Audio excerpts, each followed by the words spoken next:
shall not fuck with me! Bonjour et bienvenue dans cette suite du tutoriel Zig Vulkan. Tutoriel que j'ai mis en pause, ou plutôt je n'étais pas là pour enregistrer la suite des vidéos parce que je ne suis jamais constant dans mes enregistrements, ce qui est un problème, mais nous ne sommes pas là pour parler de mes problèmes d'organisation, n'est-ce pas? I'm not a third of the way through! Mais on est là pour parler de Vulkan, et Vulkan c'est trop génial. On va essayer de finir dans cette vidéo la swapchain. Ça serait pas mal d'en finir avec ce truc. Donc on va s'y mettre tout de suite, et la première chose qu'on va faire, n'est-ce pas, ça va être de calculer le nombre d'images pour notre swapchain. Alors pour ce faire, ça va être très simple. Donc déjà, on va faire nombre d'images swapchain. Voilà. Donc ça c'est pas mal. Donc ce qu'on va faire déjà, c'est qu'on va image count. Donc on crée notre petite variable qui sera un U32. On n'oublie pas de déclarer le type, c'est mieux. Et ce qu'on va faire, c'est qu'on va regarder dans le support de la surface le nombre minimum d'images que notre surface demande. Donc on fait surface support.min image count. Non, ça c'est le max. Donc min image count. Voilà. Et donc le min image count, et on va faire plus 1. Si vous vous rappelez, j'avais expliqué que en fait c'est mieux de faire du buffering, ce qu'on appelle du buffering, donc d'avoir plus d'images dans notre swapchain pour pouvoir écrire sur une image en même temps qu'on rend une autre image. Ça évite d'avoir du tearing, ça évite d'attendre, enfin ça évite toute une classe de problèmes d'affichage qu'on peut avoir. Voilà, donc ce qu'on va faire, c'est qu'on va rajouter une image au minimum pour avoir du buffering. Ensuite, on va vérifier le nombre maximal d'images. Parce que, en fait, ce qu'on ne veut pas, c'est que notre nombre minimal d'images plus 1 soit supérieur au nombre maximal. Sinon, ça ne va pas fonctionner. Du coup, si on dépasse le nombre maximal d'images supportées, on va tout simplement prendre le nombre maximal. Bref, on va caper le nombre d'images. C'est un nom en mathématiques. Honnêtement, un peu la fatigue, je vous avoue. Je ne sors pas forcément des masses, ni à des horaires très corrects. Du coup, surface support.max image count. Donc, c'est exactement ce que je vous ai dit. Donc, on regarde si le nombre maximum d'images est supérieur à 0. Si c'est le cas, ça veut dire qu'il y a un maximum. Et si notre nombre d'images est supérieur au nombre maximum d'images, notre nombre d'images, du coup, va être égal au nombre maximum d'images. Là, c'est simple. Rien de phénoménal dans ce qu'on est en train de faire ici. Donc, on peut rajouter, du coup, une propriété à notre swapchain, enfin, dans les informations de la swapchain, qui va être le nombre d'images de la swapchain, tout au minimum.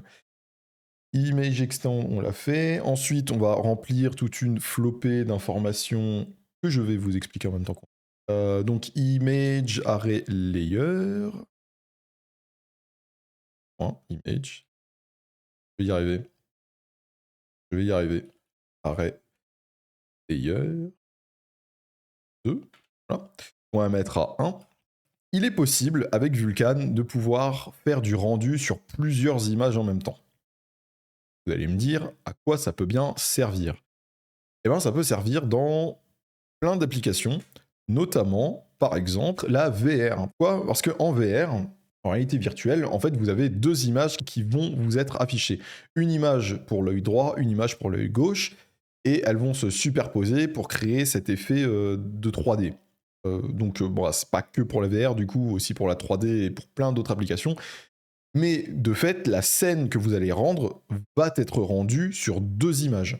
Donc, il est intéressant de pouvoir rendre ces deux images en même temps. Parce qu'en soi, elles font partie en fait de la même scène. C'est la même image, mais juste avec des points de vue différents et un peu étendus. Vulkan nous permet de faire ça, mais avec un coût réduit, puisqu'on rend les images en même temps. Ensuite, une autre option qu'on peut mettre qui va être image, tiens, voilà, on va faire ça, image sharing mode. Image sharing mode qu'on va mettre à exclusive. Qu'est-ce que le image sharing mode? Alors, donc déjà, on va faire t.vk image, du mal, sharing image. Non, c'est VK sharing, peut-être? VK sharing mode, ouais, voilà. VK sharing mode exclusif. Pardon. Alors ça va être une autre option. Ça va concerner les fils d'exécution de nos opérations. Nos images ne peuvent être utilisées que dans une seule file d'exécution à la fois. Mais il se trouve que très souvent, on va dire, dans les GPU modernes et dans le matériel moderne, la file de présentation et la file graphique, c'est la même file d'exécution très très souvent. Donc, on n'a pas besoin de partager, de partager les images de la swapchain entre ces différentes files d'exécution puisque c'est la même file d'exécution. Et du coup, c'est ce qu'on va lui indiquer avec ce VK sharing mode exclusif. Encore une fois, c'est une manière de... Enfin, encore une fois, on fournit des informations à Vulkan pour que Vulkan puisse faire de l'optimisation. Pré-transform est une autre information qu'il faudrait lui fournir. Pré-transform, on va lui filer ses surfaces support normalement et ça va être current transform. Ok. Donc transform, si vous êtes familier avec le terme, là on va plutôt parler en fait de comment dire, des modifications appliquées à l'image ou plutôt à notre surface. Enfin, pour le coup, là ça va être à l'image de la swapchain, mais en fait on veut calquer ça sur la surface. Il est possible en fait de pré-appliquer des opérations de manière générale, donc sans passer par des opérations sur GPU, sur la manière dont on veut rendre les images. Ça peut, si je prends un cas concret, un cas d'utilisation concret, ça va être par exemple quand vous avez votre téléphone en mode paysage, en mode paysage et vous le tournez, et ben en fait vous appliquez une transformation au téléphone et automatiquement on peut grâce à cette option, en fait, modifier la manière dont va être rendue votre image sans nécessairement avoir besoin de modifier ou d'écrire du code pour GPU ou avoir à traiter ça à la main, etc. C'est très pratique. Et pareil, ça permet de faire des optimisations, etc. Enfin, ce qui est, en fait, le principe de base de cette API. C'est aussi pour ça que c'est aussi verbeux. Le but, c'est vraiment de filer un maximum d'informations pour que Vulkan puisse anticiper ce qu'il doit rendre, ce qu'il doit exécuter en opération. Et la plupart du temps, les optimisations en termes de performance, que ce soit sur CPU ou GPU, c'est souvent ça, c'est préparer, faire en sorte que nos opérations puissent être prévisibles ou prédictibles par le matériel. D'ailleurs, le CPU utilise énormément ça, la prédiction pour pouvoir exécuter les opérations le plus rapidement possible. D'où les méthodes de programmation, le branchless programming, etc., pour éviter les cache miss. Enfin bref, on va pas rentrer là-dedans, mais disons que c'est un peu un principe fondamental d'optimisation. Le composite alpha, ça va être la manière dont on va, pas dont on va, mais plutôt dont la fenêtre doit interagir avec les autres fenêtres en ce qui concerne la transparence. Parce qu'il y a certaines applications, par exemple, vous voulez que ça soit votre fenêtre, vous voulez qu'elle soit semi-transparente. Ce qui n'est pas notre cas actuellement. Nous, ce qu'on veut, c'est que si notre fenêtre est devant une autre fenêtre, bah, elle la cache complètement. Voilà. Mais par exemple, pour un widget, là, ça pourrait être intéressant d'avoir des widgets qui sont semi-transparents. Ou en tout cas, la transparence peut être configurée par l'utilisateur, par exemple. Voilà, donc, mais pour le coup, nous, ça ne nous intéresse pas. Donc, VK Composite, donc ça va être alpha opaque. On veut que ça soit opaque, on veut que notre fenêtre cache.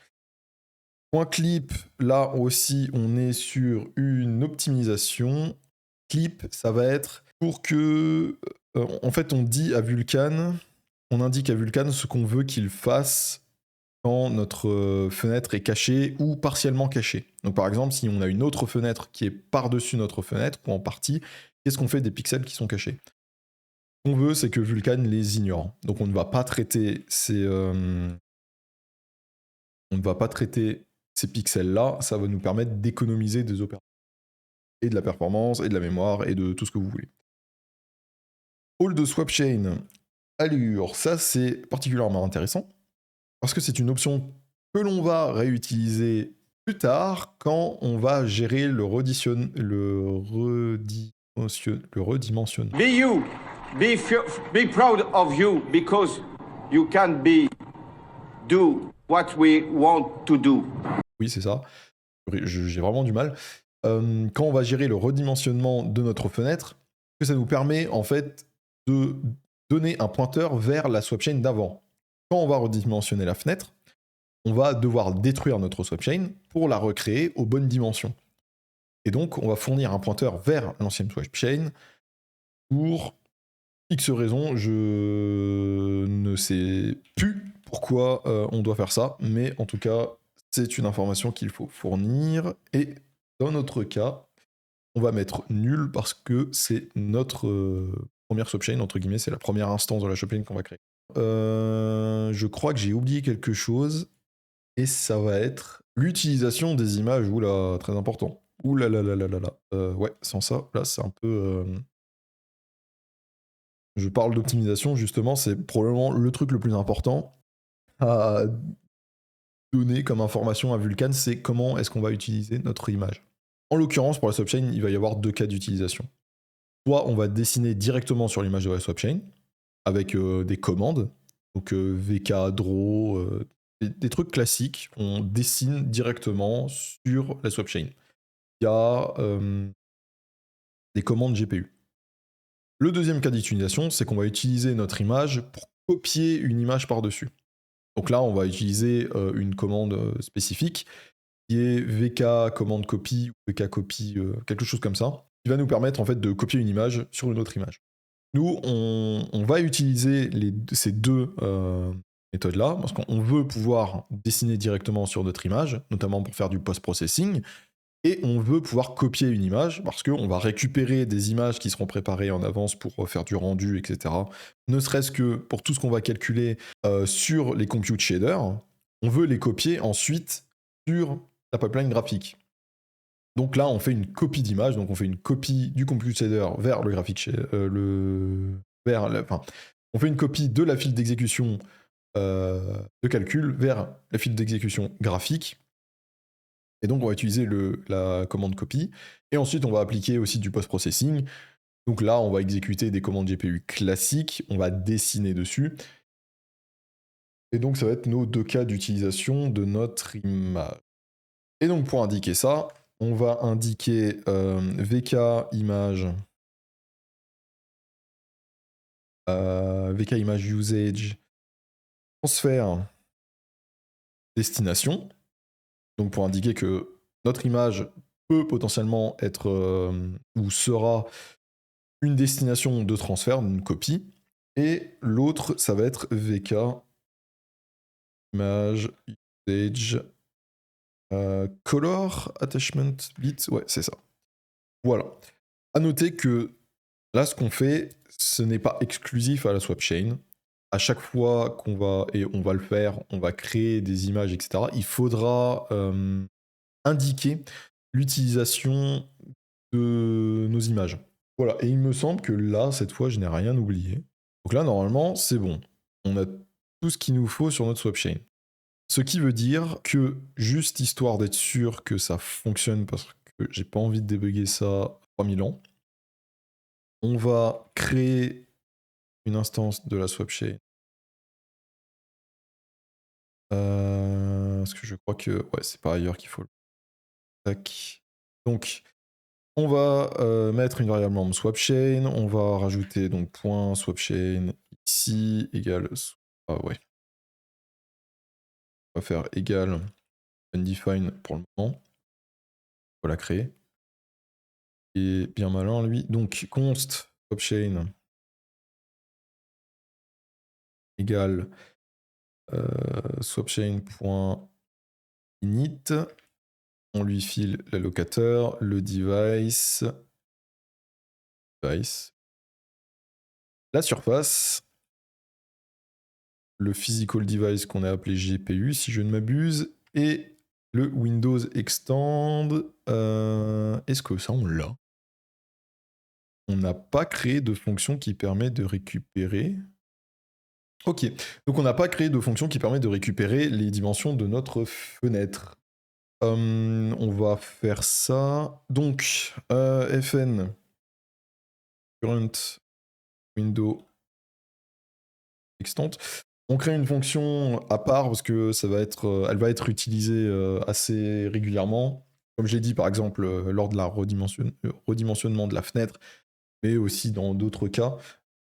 C'est mieux d'avoir une fonction que écrire le code directement dans le constructeur, enfin dans notre fonction. Pas vraiment un constructeur.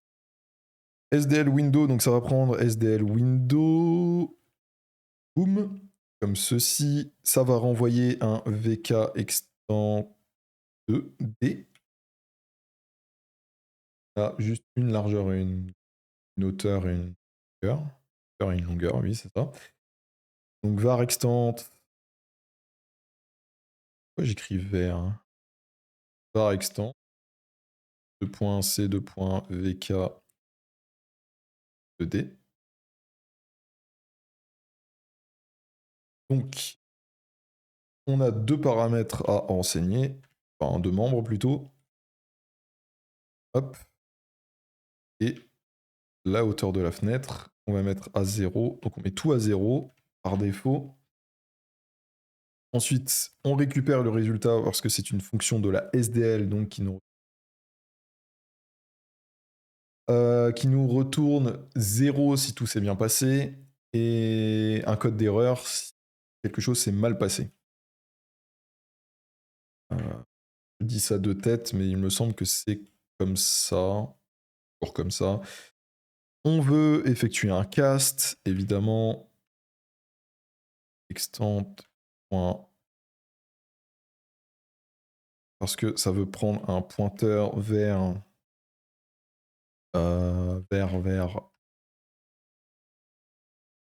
Ça prend un pointeur vers un int, sauf que les types ne sont pas exactement les mêmes. Donc il faut effectuer un pointer cast.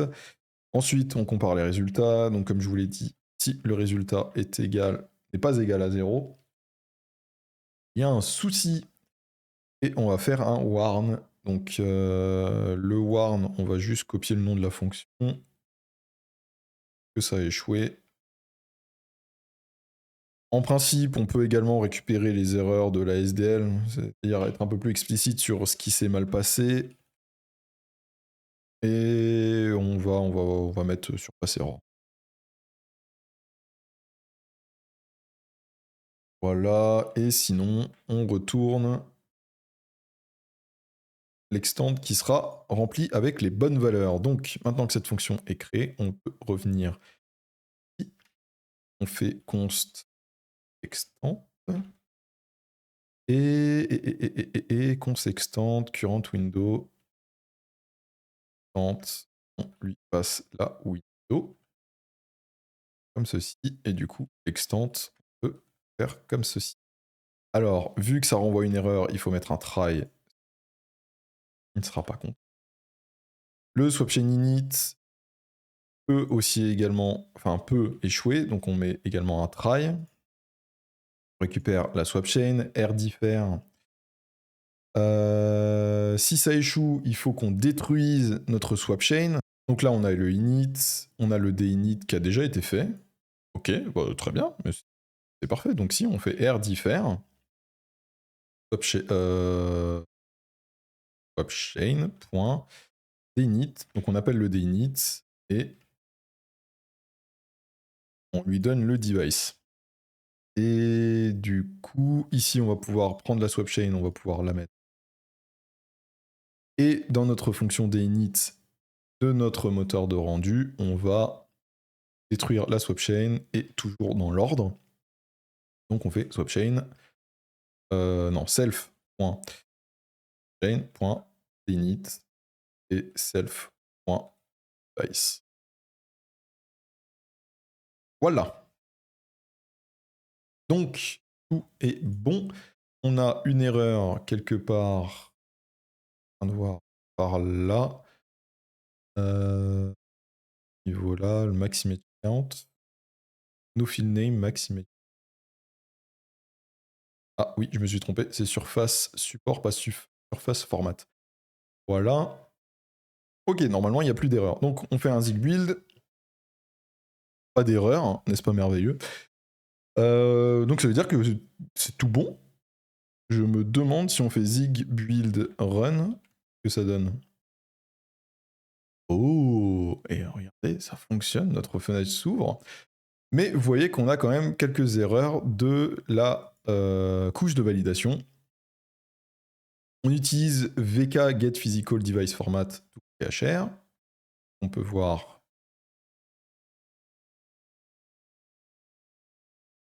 il n'est pas dans ce fichier, on l'a mis dans le vk.zig, mais il est ici. Il y a un wrapper autour qu'on a créé. Donc on utilise cette fonction. Mais KHR, ça indique que c'est une extension, ou en tout cas qu'elle fait partie d'une extension. Et effectivement, la couche de validation nous indique que cette fonction nécessite cette extension d'activer. Cette extension n'est pas activée, et donc vk-get-surface, hein, extension de l'instance, donc pas du device, donc ça va être au niveau de l'instance qu'on va devoir l'activer. Et ça fait partie révision 1, donc ça fait partie de la première version de Vulkan. Très bien. Donc, maintenant qu'on a les informations qu'il nous faut, du coup, pour ajouter l'extension, vu que c'est une extension au niveau de l'instance, pas du device, on va aller dans notre fonction pour initialiser notre instance et on va rajouter l'extension qu'on veut, qui va être required extension. Qui va être try extension .append, rajoute, on met l'allocateur, c'est .vk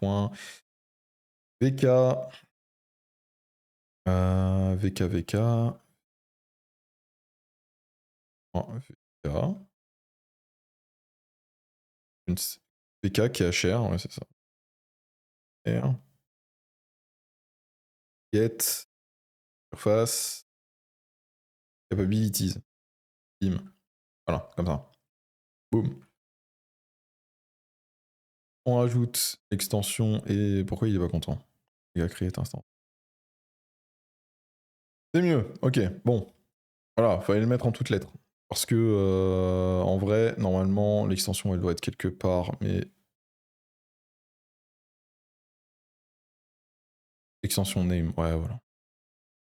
Donc en fait, ici, on peut remplacer le string par ça. Ce qui est bien relou. J'avoue. Mais voilà. Voilà, donc ça règle notre problème d'extension. On devait activer pour pouvoir faire fonctionner notre swapchain. Et on va clôturer ça ici. Prochaine étape qui va nous intéresser, ça va être la création des images de la swapchain. C'était tout, je m'excuse à nouveau pour mon absence, voilà, sommeil, dodo, travail, et dans tous les cas, je vais essayer de faire un peu plus de vidéos et d'avancer un peu plus vite sur ce tutoriel. Si vous avez des questions, ouais, n'hésitez pas à le mettre dans les commentaires, j'y répondrai avec joie. Et je vous retrouve la prochaine fois, vous allez voir, ça va être un max de fun, on va s'amuser avec des trucs tout aussi verbeux et parfois un peu barbants, j'avoue. Ciao.